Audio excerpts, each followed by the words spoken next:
araw-araw. Pinakikinggan sa Luzon, Visayas at Mindanao. KBP Golden Dove Best News Program. Mula sa Head News Center ng pinakamaraming himpilan at #1 na radio network ng bayan, RMN. Ito ang numero 1. RMN News Nationwide. RMN News Nationwide. Kasama ang KBP Golden Dove Best Newscaster, Weng de la Peña, at ang maasahang broadcaster, Buddy Oberas. RMN News Nationwide. RMN News Nationwide. Headlines. Ngayong umaga ho sa RMN News Nationwide. Bilang ng mga batang nabibiktima ng paputok, bahagyang nabawasan. Mga nagtitinda naman ng paputok, hinikayat na huwag nang bentahan ang mga bata.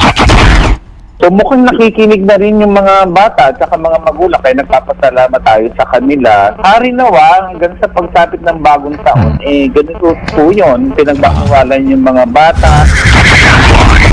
Mga sindikato naman ng droga sa bansa na binabantayan ng PDEA, nadagdagan na naman. Pagbibitiw sa pwesto ni Energy Secretary Jericho Petilla, tinanggihan ni Pangulong Noynoy Aquino, Malacanang kumpiyansa pa rin sa kakayahan ni Petilla. Freedom of Information Bill, posibleng ipasa ng Senado sa Marso. Sa balitang negosyo natin, mga oil dealer naman sa buong mundo nababahala sa nagpapatuloy na kaguluhan sa South Sudan. At abroad, itinakdang snap election doon sa Thailand, tuloy na sa February 2014. RMN News Nationwide. Ikaw ba ay tutungo ng Cagayan de Oro? For the best hotel accommodation, stay at the VIP Hotel because you are a VIP. Ang pinakamalaki mga balita habang sa bawat Pilipino, saan man sa bansa. RMN News Nationwide. Buenos dias, Pilipinas. Umaga ho ng Biyernes na ho ngayon, mga kasama.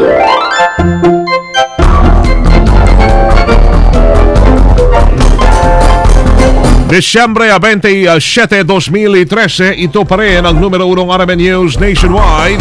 Ako si Weng de la Peña, sa pangalan ni Buddy Oberas. Tayo ay live pa rin sa DWSR 94.1 RMN sa Diet, DXBC 693 RMN Butuan, DYHB 747 RMN Bacolod, at ganun din sa DXRC 900 RMN Zamboanga. Live international via Ustream. Search for RMN Manila. Live rin sa WRMN New York, USA, at sa lahat ng ating mga number 1 AM radio stations nationwide.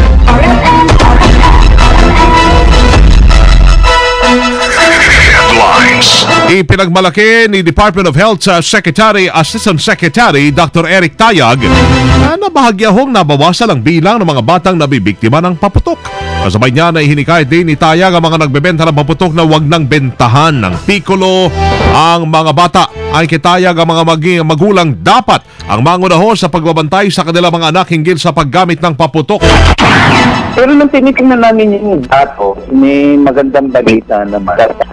Kaunti yung proportion ng mga batang tinamaan ngayon. Naging 1/4 na lang ang mga bata. 1/4, 25% ng mga nadisgrasya. Mukhang nakikinig na rin yung mga bata at saka mga magulang, kaya nagpapasalamat tayo sa kanila. Hari nawa, hanggang sa pagsapit ng bagong taon, ganito po yun, pinagbawalan yung mga bata. At yung mga nagbibenta naman ng paputok, huwag nyo nang bentahan yung mga bata. Huwag nyo nang tuturo at kung paano pang gagamitin yung mga paputok nyo.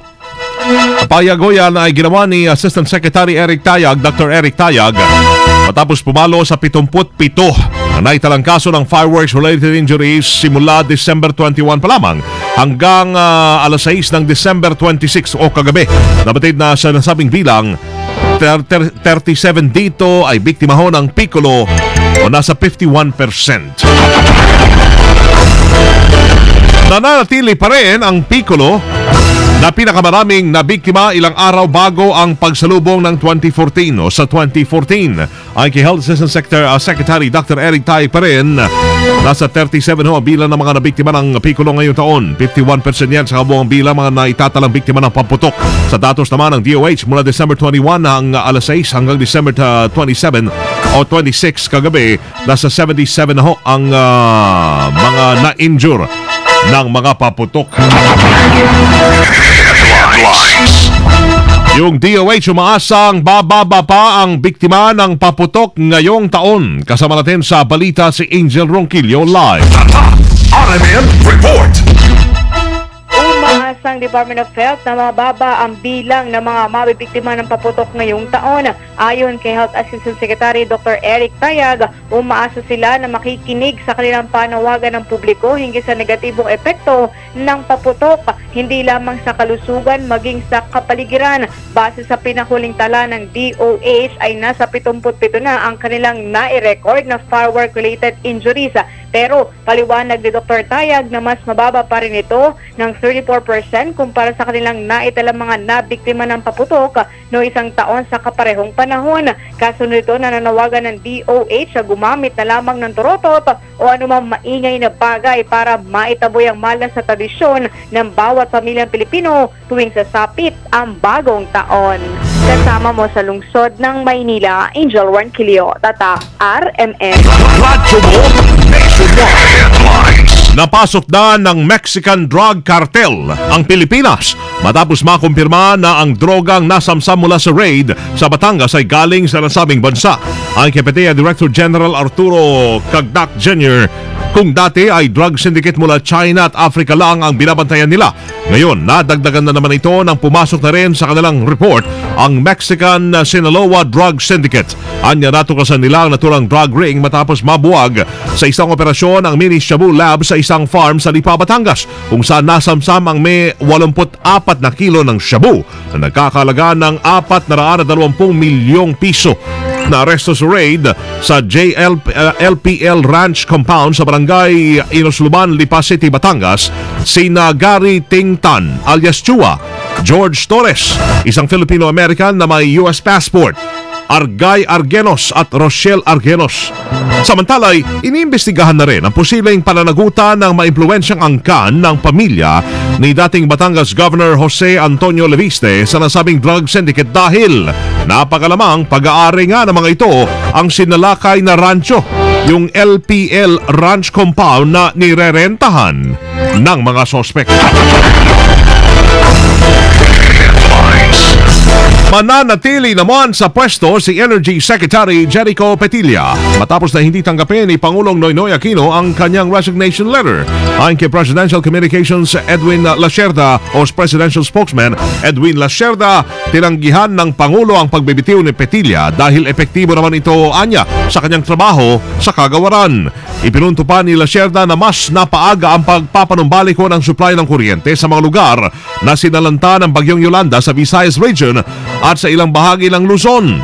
Isa pa niya, pinuri rin ng mga foreign observer ang kalihim dahil sa bilis ng pagtatrabaho nito sa pagbabaliko ng supply ng kuryente sa mga lugar na binayo ng malakas na bagyo. Matatandang sinabi ni Petilla na magbibitiw siya sa pwesto bilang pagtupad sa binitawan niyang salita noon na magre-resign kapag hindi tuluyang naibalik ang supply ng kuryente sa mga lugar na sinalanta ng Bagyong Yolanda bago magpasko. Resignation nga ni DOE Secretary Petilla wala sa timing. Kasama natin sa balita si Conde Bata. RMN Report! Wala umano sa panahon na timing ang binalak na pagbibitiw ni Energy Secretary Jericho Petilla. Ayon kay Deputy Majority Leader at Sibak Party List Representative Sherwin Tugna, dapat na isantabi ni Petilla ang kanyang pride at ituloy pa rin ang kanyang tungkulin bilang kalihim ng Energy Department. Anya, kahit man lamang sa mga biktima ng Bagyong Yolanda ay isaalang-alang ng kalihim na ituloy ang kanyang mabuting nagawa sa mga lalawigan na sinalanta ng kalamidad. Naniniwala naman ang isa ding kaalyado ng gobyerno na si Valenzuela Valenzuela Representative Magtanggol Gurigundo na walang rason para magbitiw si Petilla sa posisyon. Paliwanag nito na hindi ganoon kadali ang posisyon ng kalihim at wala naman itong naging pagkukulang pagdating sa pagtupad sa kanyang trabaho. Kasama mo mula sa Kamara, Conde Batak, Tatak RMN. Malaki ho ang tsansa na ipasa ng Senado ang Freedom of Information Bill sa darating na Marso. Ito ang sinabi ni Senate President Franklin Drilon kung saan hindi pa masyadong tambako ang trabaho ng mga senador sa pagpasok ng bagong taon. Ang kay Drilon, pipilitin nilang maipasa ito matapos na mabypass ng 2 beses sa Kongreso. Matatandaan na kapag naipasa na ang FOI bill, magkakaroon na ang taong bayan ng access sa mga impormasyong may kinalaman sa gobyerno, maliban na lamang sa mga sensitibong bagay tulad ng national security issue. At dahil din sa naturang panukala kung kaya't karamihan ng mga mambabatas ay gumagawa ng paraan para maantala ang pagkakapasa nito upang maitago sa publiko ang kanilang mga ginagawa. Kapanaw naman na ho natin ngayong araw na ito, asahan na ang pagulan sa Bicol region dahil sa tail end of cold front, habang apektado rin dito ang amihan o northeast monsoon sa hilagang Luzon. Ayon sa Pag-asa, dahil sa 2 weather systems na yan, magiging maulap sa Bicol region, Mimaropa at Western Visayas na may mahina hanggang katamtamang pagulan, pagkidlat at pagkulog. Mahinang pagulan naman ang asahan sa mga rehiyon ng Cagayan Valley, Ilocos at Cordillera. May pulo-pulong pagulan ang mararamdaman sa may ibang parteho ng bansa. Nakataas pa rin ang gale warning na mga sa seaboard ng Northern Luzon maging sa kanlurang karagatan ng Central at Southern Luzon. Samantala, ayon sa Pag-asa, asahan na ang bagyang mainit na hangin tuwing umaga sa ilang bahagi ng bansa kabilang na ang Metro Manila dahil sa ito ay nagmumula sa Pacific Ocean. RMN News Negosyo. Ikinababahala ho ng ilang mga oil dealer sa buong mundo ang patuloy na sagupaan sa South Sudan na nakakaapekto raw sa negosyo ng petrolyo at ekonomiya. Hindi naman natatapos ang pakiusap po ng United Nations na tapusin na ang gusot sa pagitan ng gobyerno at mga rebel groups. Ang South Sudan ang supplier ho ng maraming petroleum companies sa iba't ibang panig ng mundo. Bukod dito, 95% ng ekonomiya ng South Sudan ay apektado ng brutalidad at krimen na kung saan maraming oil workers ang direktang apektado. RMN News Abroad. Ibinasura ho ng pamalaan ng Thailand ang panawagang ipagpaliban ang gagawing eleksyon sa darating na Pebrero kasunod ng lumalalang kilos protesta doon. Ayon kay Deputy Prime Minister Pongthep Tepkan Jana, tutol sila sa kahilingan ng Election Commission na gawin sa ibang araw ang snap election. Anya, lalo lamang lalala ang sitwasyon sa Thailand kapag ginawa sa ibang petsa pa ang itinagdang halalan. Ang snap election sa Thailand ay gagawin sa February 2, 2014.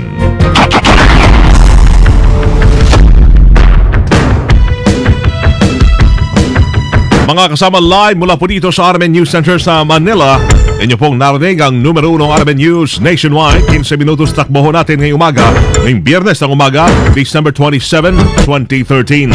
Sa mga nadia sa Cebu, abangan susunod na host si Attorney Rufil Banyo sa RMN News Diretso Balitang Cebu sa numero 1 pa rin DYHP 612. Pwede panoorin ang naging pagbabalita natin ngayong alas 7 ng umaga sa YouTube. I-type lamang ang RMN News Nationwide.